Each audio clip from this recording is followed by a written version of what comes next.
Hey, I'm Caonix. I'm Girlfriend. And we run Runway.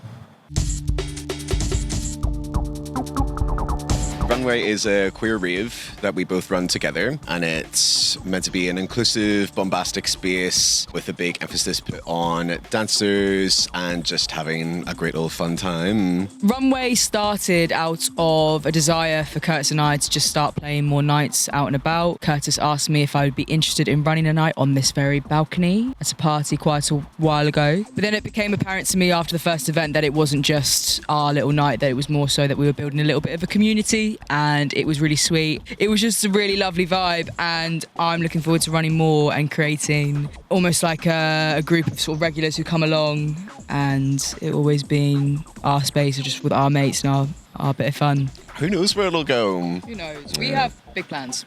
Huge plans, huge plans. Did someone say the White Hotel? I don't know. After the first event, I wrote a list out of things that we wanted to achieve this year. It was very much aim for the stars, land on the moon sort of thing. They aren't going to happen, but... Yeah, I had to be very love the ambition, live, but maybe let's rein it in a little bit. Yeah, but it seems as though what we've set out to do for this year will happen. I go on nights out now and people are asking me about Runway and when's the next event, and they can't wait to come to it. I'm really happy with the progress that we've made for running one night, soon to be our second night. And I feel like we have something unique to offer, and we're already sort of putting our stamp on the scene, and people are excited to come and see what we're going to put on, as they should be, obviously.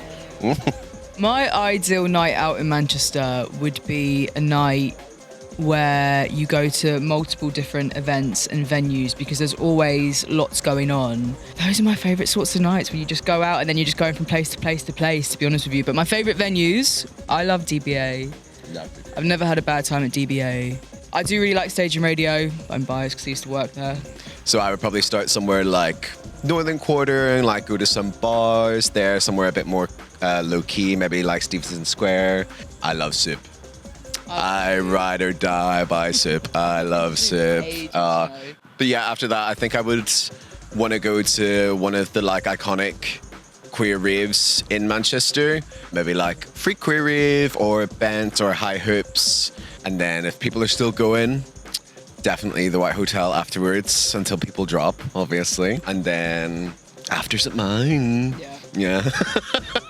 Partying abroad. I went to Columbia at the start of the year for a bit of a break from Manchester, because I work in nightlife and events and that, and not a whole lot goes on.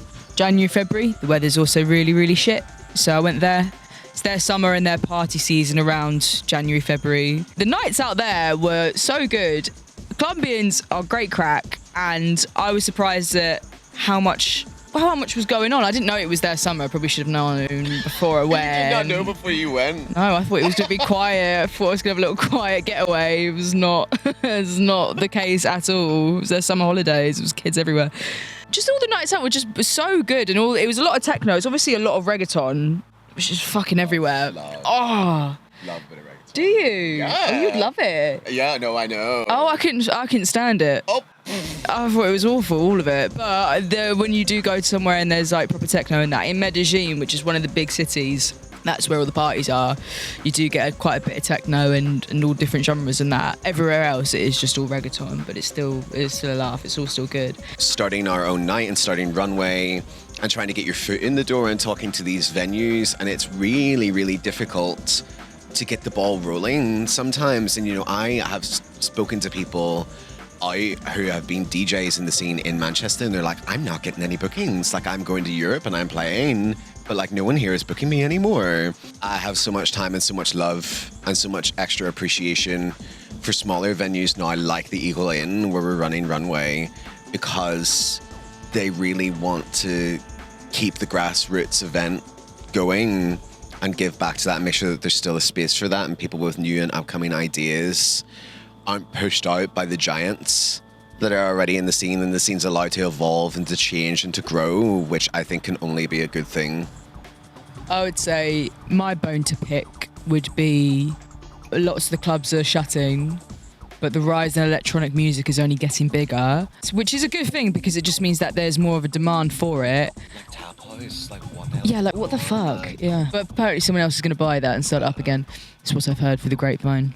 There's a shortage of venues, a large demand for these sorts of nights and electronic music, a large number of DJs who all want to play. These are, in some ways, really good things, but we just don't have the spaces to do them. So you end up with waiting lists to get into a venue of like 6 months. A lot of them we just can't get a date for.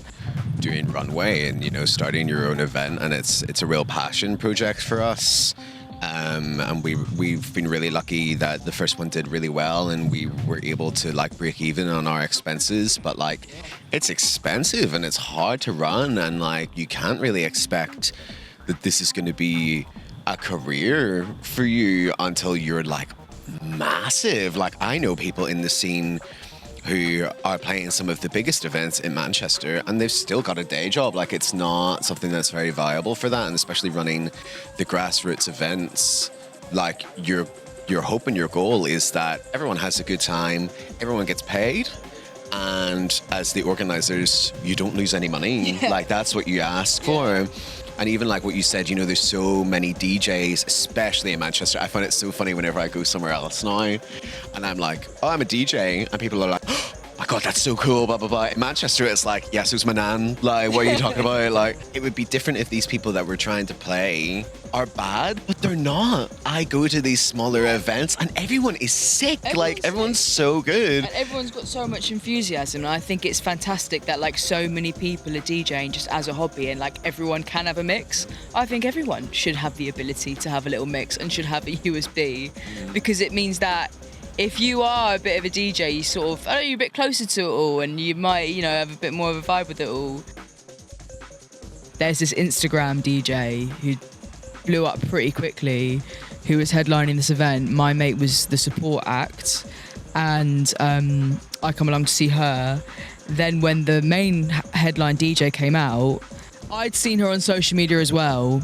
She got a good bit of attention. She had a good page, some all right mixes, I guess, and like some really good videos, but she couldn't actually DJ at all. So what happened was something to do with, you got cue points, right? So what you can do, you can sort of bookmark your music, so you've got bits A, B, C, D, right? And then you can tap the button on the decks and you can jump to them. And when she put in a USB, all of her cue points had been muddled up or they disappeared or something like that. So she got behind the decks and she started crying because she couldn't mix it. It was so awkward. And then like she was playing the tunes and they weren't mixed in together correctly. She also wasn't wearing headphones. And then my mate was like, babe, just put your headphones on, just figure it out. She's like, no, that's not how I do it. And she was like a big name by this point, playing quite a large venue headlining, and she couldn't do it. I knew one of my friends plays a gay club back in Belfast. He's like a resident DJ there, and he was telling me about one time they featured a big name in the scene, like sort of in that, you know, like the gay, like sort of like pride, like DJ-esque scene. This person came in and was like an hour late and shit like this, and then started mixing, and then my mate came back to like take back over and saw that he had loaded a 1 hour long file on one of the decks and just pressed play. I was like, oh, you've got to be joking. I identify as a non-binary person, and like the events that have been happening recently against trans women's rights and their right to like exist basically is just, and it's so nice to be able to live in a city where that is very much not the norm. And even like later today, like after this interview, we're going to like a trans rights protest. But I think it's really nice to see in the scene in Manchester in DJing, there's definitely a big rise in collectives that are championing female and non-binary talent that don't always get the representation that they need, especially places like Not Bad for a Girl. The ideal world will be that a DJ is a DJ no matter who they are, and it just depends on what they play. Where we have come from is obviously the priority has always been given to cis straight white men. So until that's not the norm anymore, it's really amazing to see that there's such an effort being put to highlight talent that is maybe underrepresented in the past. Manchester's such a place for what we're trying to do. And I guess in some ways, a lot of the time, we're in a bit of an echo chamber with a lot of it. And actually, a lot of those sorts of problems we don't really have to run into ever, because not that they're not about, but like in our circles, they're not prominent. That sort of stuff doesn't really go. So that's something that we're really lucky to have in a city like this. But what we do want to do is, in probably a month or two, we want to do a fundraiser event, choose a charity that is probably doing something that's quite relevant to what's happening at the minute, as well as just being like this party space that is silly. We go and we have a dance, is something that actually has a bit more of an impact on something bigger than ourselves. I've been asked that before, like, what's your experience being a queer DJ, a non-binary DJ? And I do agree with you that, like, it's all I've ever really known, because the scene here is, there's so much availability of it.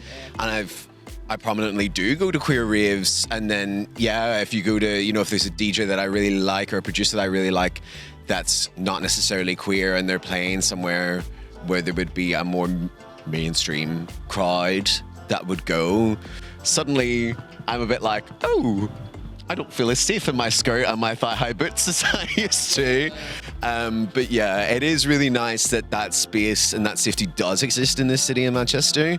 I think it's just really important to remember, like you said, that it can be a bit of an echo chamber, and to not think that things that are going on don't affect us or won't ever affect us because we feel safe right now. Because like we don't have those sorts of run-ins with like dickhead blokes and stuff, but like it's not that they don't happen. They do happen. It's just, yeah. And I support trans rights and trans wrongs.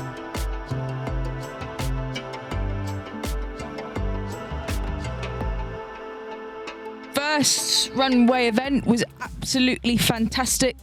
It was so good. It was the best night I've ever been to in my entire life. It was actually so fun. We had all of our dancers really giving more than what I thought they were going to give. Outfit changes, apparatus, props and whatnot. It was just really fun. That's what we'll say.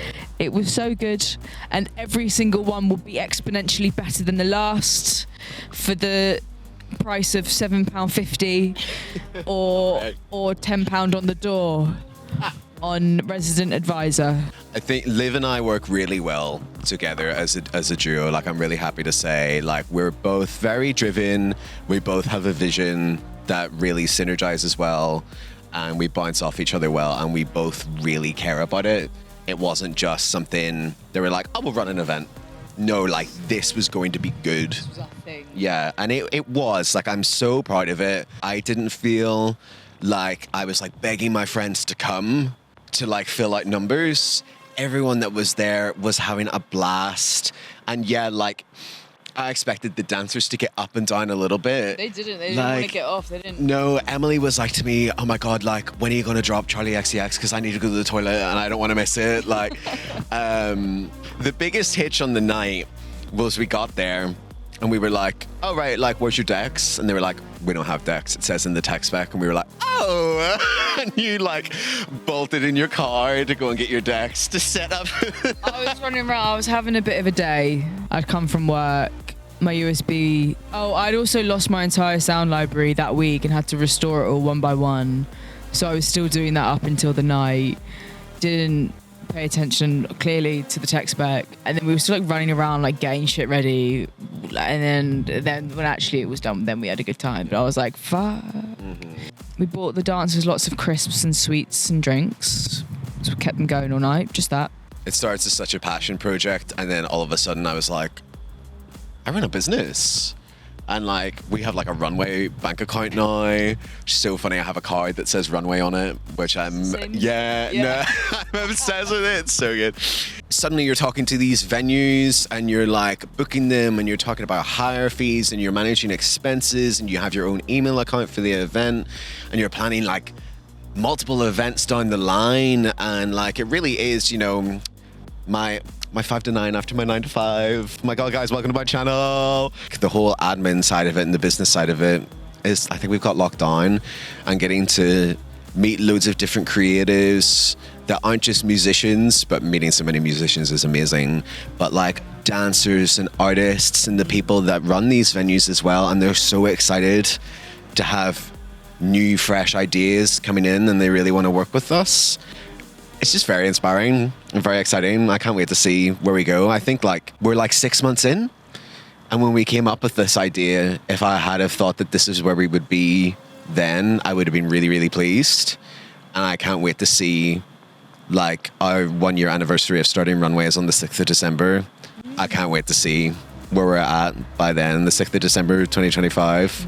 Massive party, huge party, I think. This has been Caonix. This has been Girlfriend. We have been talking about Runway. Thank you ever so much for listening. And if people want to find us, I'm at Caonix _ on Instagram, and you are girlfriend.wav, and the Instagram for Runway is runway.mcr.